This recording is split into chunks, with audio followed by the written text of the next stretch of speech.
Hey guys, today in this video I'm going to show you how to make a simple layered sand succulent planter. I just posted a picture a couple weeks ago of a few of these and a lot of you liked them, and I told you I would show you how to do it, so I'm going to show you how, and it's really easy. First, let me show you what you're going to need for this project. A glass container, and then a second container that's smaller in size. You'll need cactus soil, an assortment of cactus and succulents, whatever plants that you like the look of. You'll need a stiff piece of paper. I'm using a nice Joann's coupon ad here. You'll need something to water with, and I actually really like to water with this big syringe.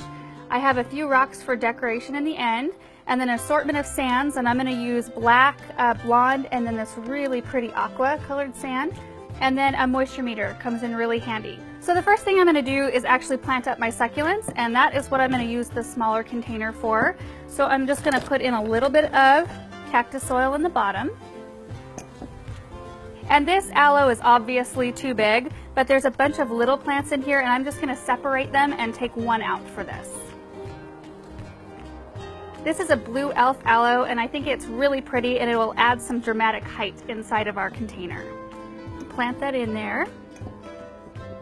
And then I'm going to use this Echeveria Ramelette. I'm not 100% sure that's how you say it, but I think that this green color looks really pretty with this blue. I'll remove some of the soil and make sure to groom them up really good. There's usually a few little dead leaves at the base.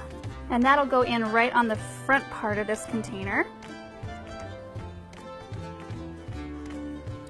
And then I'm going to use a couple of these Graptosetum California Sunset. I love these plants, and I use them almost every time I do a succulent arrangement. I love the little red color that it has in its leaves. And I've got a couple little sections. I've got this one in the front, and then I've got a section in the back. So I'm just going to use two of them and tuck them in. Twirl it around. See, I've got that one last spot. Then I'm going to tuck this one in. And that gives it a little height. Looks really pretty. All right, and then now that the succulent planter portion is done, I'm going to take my bigger container and then gently just ease this down in.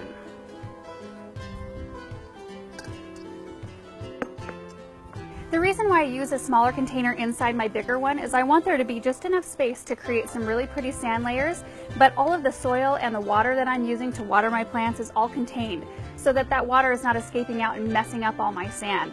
So we're almost done. This is where I will use my stiff piece of paper. I'll get this centered in the middle, and this will help me. I'm going to actually have to take off a piece here.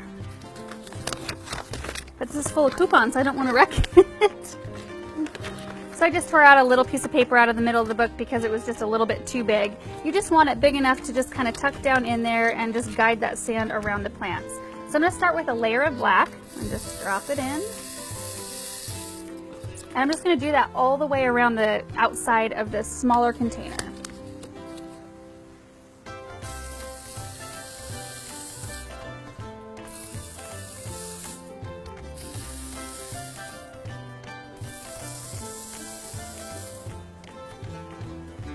And I just kind of do it unevenly. I don't really like it to be just straight layers of sand, so I just drop a little bit more in some areas and less in others. And I'm just going to continue layering sand until I just barely cover the top of that little container inside.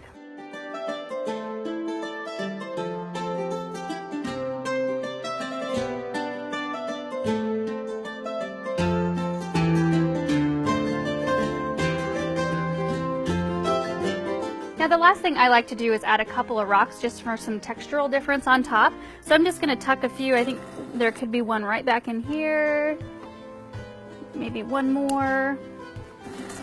And maybe a couple of small ones up front here.